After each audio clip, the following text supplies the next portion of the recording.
சற்றுமுன் வெளியான தகவல். 200க்கும் மேற்பட்ட தொகுதிகள் உறுதி. விஜயை தடுத்தால் ஜனாதிபதி ஆட்சிதான்.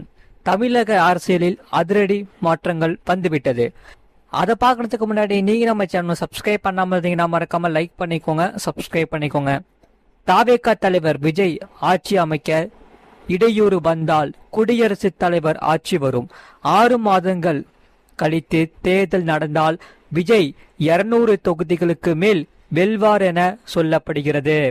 தமிழக அரசியலில் 2026 சட்டசபை தேர்தல் முடிவுகள் ஒரு மிக பெரிய மாற்றத்தை ஏற்படுத்தியுள்ளது. இதில் 108 தொகுதிகளில் வெற்றி பெற்றுள்ள தமிழக வெற்றி கழகம் தற்போது ஒரு தொங்கு சட்டசபை குழுவில் சிக்கியுள்ளது. இந்த இக்கட்டான நிலையில் அக்கட்சியின் தலைவர் விஜய் ஆட்சி அமைக்கப் போகும் விதம் குறித்தும் அவருக்கு காத்திருக்கும் சவால்கள் குறித்தும் மூத்த பத்திரிகையாளர் மணி தனது ஆழமான கருத்துக்களை பகிர்ந்துள்ளார். இதில் தற்போதைய சூழலில் விஜய்க்கு காங்கிரஸ் தனது ஆதரவை அதிகாரப்பூர்வமாக அறிவுறுத்தியுள்ளது. இதன் மூலம் 107 இடங்களுடன் காங்கிரசின் 5 இடங்கள் சேரும்போது பலம் 112ஆக உயர்கிறது.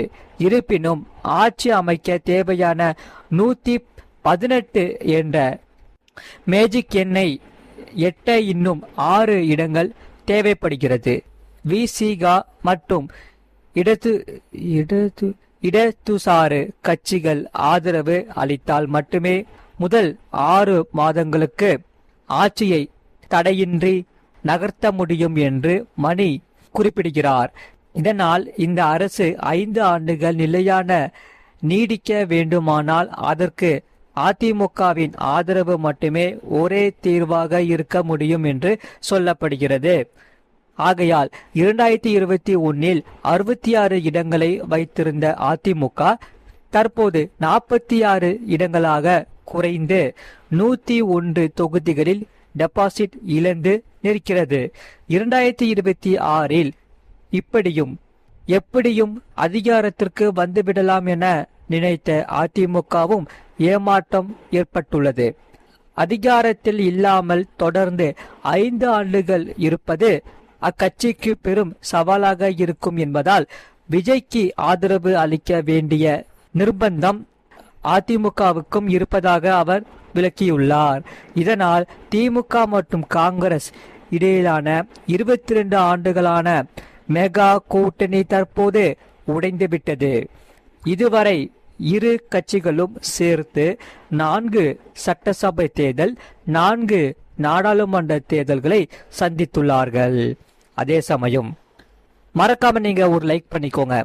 திமுகவின் முதுகில் காங்கிரஸ் குத்திவிட்டதாக திமுகவினர் விமர்சிக்கிறார்கள். ஆனால் துரோகத்தில் திமுகவுக்கு பெரிய இடம் உள்ளது. ராகுல் காந்தி விரும்பியது போல காங்கிரஸ் விஜயுடன் கூட்டணி அமைந்திருந்தால் இந்த தேர்தலில் அவர்கள் மிகப்பெரிய வெற்றியை பெற்றிருப்பார்கள். அதே சமயம் திமுகவின் தோல்விக்கு விஜய்க்கு வாக்களித்த மக்களை அணில் குஞ்சுகள் என கிழிவுபடுத்தியதும் ஒரு முக்கிய காரணம் என்பது அவரது கணிப்பாக உள்ளது. விசிகா தலைவர் திருமாவளவன் தனது வாக்கு வங்கி விஜயை நோக்கி நகர்வதை மறைக்கவே மீண்டும் பாஜக பூச்சாண்டியை காட்டி வருகிறார் என்று மணி விமர்சிக்கிறார். அதே சமயம் மக்கள் இப்போது வளர்ச்சி அரசியலை எதிர்பார்க்கிறார்கள். வெறும் சிந்தாந்த பேச்சுகள் மட்டும் இனி எடுபடாது. விஜய்க்கு அதிமுகவின் ஆதரவு கிடைக்காத பட்சத்தில் இந்த எண்களை வைத்து கொண்டு ஒரு ஆண்டுக்கு மேல் ஆட்சியை தக்க வைப்பது கடினம் என்பதே நிதர்சனம் என்று சொல்லப்படுகிறார்கள். மறக்காம வீடியோக்கு ஒரு லைக் பண்ணிட்டு சேனலை சப்ஸ்கிரைப் பண்ணி வச்சுக்கோங்க. இதனால் தமிழக அரசியல் ஒரு நெருக்கடியான கட்டத்தை நோக்கி நகர்கிறது. விஜய் முதலமைச்சராக பதவியேற்பதை தடுக்கும் முயற்சிகள் நடந்தால் அது மக்களின் கோபத்தை தூண்டி மீண்டும் ஒரு தேர்தலுக்கே வழிவகுக்கும். அப்படி ஒரு தேர்தல் வந்தால் விஜய் 200 இடங்களுக்கு மேல் வெற்றி பெறுவார் என்றும் அந்த தேர்தலை சந்திக்க திமுக மற்றும் அதிமுகவின் MLAக்கள் தயாராக இல்லை. அவர்கள் விஜயை தேர்ந்தெடுக்க 75 கோடி ரூபாய் முதல் 100 கோடி ரூபாய் வரை செலவு செய்துள்ளன. இதனால் மறு தேர்தல் நடந்தால் செலவு செய்ய முடியாத சூழல் உள்ளது. கட்சியே வேட்பாளர்களை நிறுத்தினாலும் அவர்கள் போட்டியிட ஒப்பு கொள்வார்களா என்பது சந்தேகமாக இருக்கிறது. ஆகையால் அதிமுக MLAக்கள் கூட்டம் ரத்தாகிவிட்டது.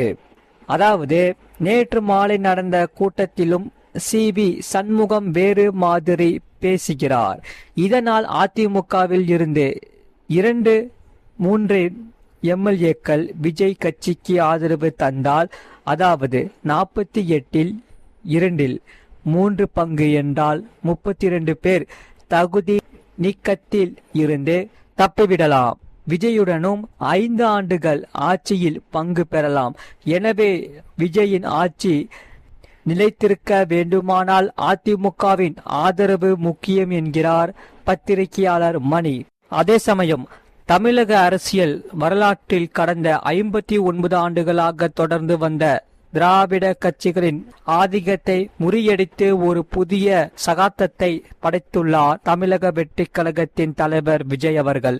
தமிழகத்தின் முதலமைச்சராக அவர் பதவியேற்க திட்டமிட்டு வரும் நிலையில் அரசியல் களம் குமிந்த பரபரப்புடன் காணப்படுகிறது. சமீபத்தில் நடந்து முடிந்த 2026 சட்டமன்ற தேர்தலில் விஜயின் தாவேகா தனி பெரும் கட்சியாக உருவெடுத்து உள்ளது. திமுக 59 இடங்கள், அதிமுக 47 இடங்கள். மெஜாரிட்டிக்கு தேவையான 118 இடங்களை அடைய 10 இடங்கள் குறைவாக இருந்தாலும் காங்கிரஸ் கட்சி தனது ஆதரவை விஜய்க்கு அளித்துள்ளது. இதன் மூலம் விஜய்க்கு 112 இடங்கள் கிடைத்துள்ளது. ஏனென்றால் ஒரு இடத்தில் விஜய் ராஜினாமா செய்ய வேண்டும். கடந்த 5 ஆண்டுகளாக ஸ்டாலின் ஆட்சியில் மிக முக்கியமான கொள்கை முடிவுகளை எடுத்தவர்கள் 5 மூத்த IAS அதிகாரிகள். ஸ்டாலின் அவர்கள் மீது வைத்திருந்த அபார நம்பிக்கையே அவரது ஆட்சியின் பலமாக இருந்தது. ஆனால் தற்போதைய அரசியல் மாற்றத்தில் ஒரு சுவாரஸ்யமான திருப்பம் ஏற்பட்டு உள்ளது. விஜய் முதல்வராக பதவியேற்பதற்கு முன்பே இந்த 5 அதிகாரிகளில் 2 வரை தவிர மற்ற 3 விஜய்க்கு திரைமறையில் ஆலோசனைகளை வழங்கி வருவதாக தகவல்கள் கசிகின்றன. இதில் ஒரு பெண் அதிகாரி விஜய் பக்கம் சொல்லவில்லை. ஆகையால் ஆளுநர் 118 MLAக்கள் ஆதரவை கேட்பதாக கூறப்படுகிறது. இது தொடர்பான அவர் சட்ட அலுவலர்களிடம் ஆலோசனையும் செய்தும் வருகிறார்கள். நீங்கள் லைக் பண்ணிக்கோங்க, சப்ஸ்கிரைப் பண்ணிக்கோங்க, உங்க நண்பர்களுக்கு தெரியப்படுத்தவும். இந்த வீடியோவை கண்டிப்பா ஷேர் பண்ணிக்கோங்க, அவங்களும் இந்த வீடியோ பார்த்து பயன்பெற்று கொள்ளட்டும்.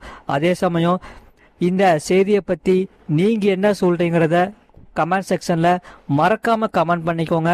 அதே சமயம் தலைவர் விஜய் வந்த உடனே அவருடைய முதல் கையெழுத்து என்னவா இருக்கும், நீங்க என்னவா இருக்கும், நீங்க கமெண்ட் செக்ஷன்ல மறக்காம கமெண்ட் பண்ணுங்க. அதே சமயம் உங்களுக்கு வேற என்னென்ன செய்திகள்ல தேவைப்படுதோ அதையும் நீங்க கமெண்ட் செக்ஷன்ல மறக்காம கமெண்ட் பண்ணிக்கோங்க. மறக்காம நம்ம வீடியோக்கு ஒரு லைக் பண்ணிக்கோங்க, சேனலை சப்ஸ்கிரைப் பண்ணிக்கோங்க, பக்கத்து பெல் பட்டனையும் கிளிக் பண்ணி வச்சுக்கோங்க. அப்பதான் நம்ம போடுற வீடியோஸ் எல்லாமே உங்களுக்கு ரெகுலராக காமிச்சுக்கிட்டே இருக்கும். அதே போல இந்த வீடியோவை உங்க ஃப்ரெண்ட்ஸ் அண்ட் ஃபேமிலிக்கு தெரியப்படுத்தவும் கண்டிப்பா ஷேர் பண்ணிக்கோங்க. இவ்வளவு நேரம் முழுமையா வீடியோ பார்த்ததுக்கு மிக்க நன்றி.